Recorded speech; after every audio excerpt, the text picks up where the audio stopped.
husband and I stepped off the platform and onto the giant hissing locomotive. I remember looking back at our small town and thinking of all the happy memories we made there. But I was excited to start our new life in Salem.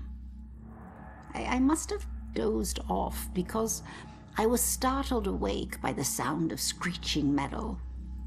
And as the train came to a halt, all I could hear was the torrential rain pelting against the roof. I looked out the window. There was only darkness. Then came the brightest flash of lightning I had ever seen. When my husband left to inquire about the delay, a woman in the back of the train started screaming.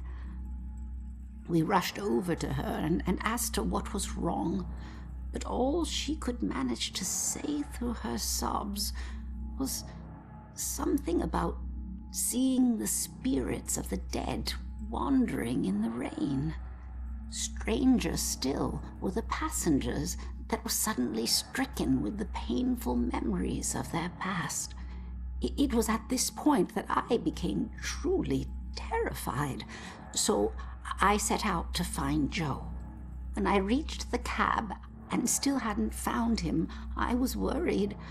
I looked out the front window and saw the train's conductor laboring to move a downed tree from the tracks.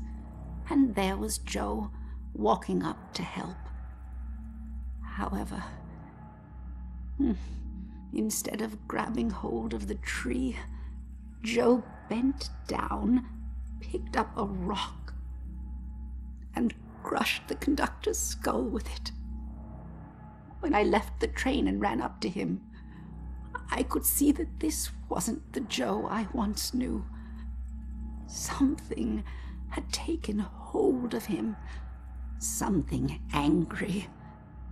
Then he saw something that terrified him. He dropped the rock and ran off into the woods.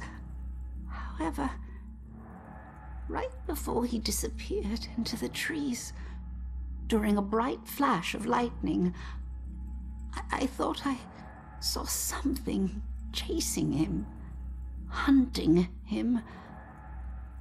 I can only describe it as a ghostly specter, cloaked in black. But more likely than not, it was just a shadow. The authorities spent days combing the woods for Joe, but he never turned up.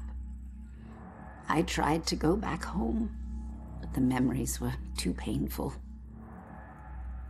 Some nights I lie in bed, tortured by the thoughts of what our life could have been if we had never stepped onto that train.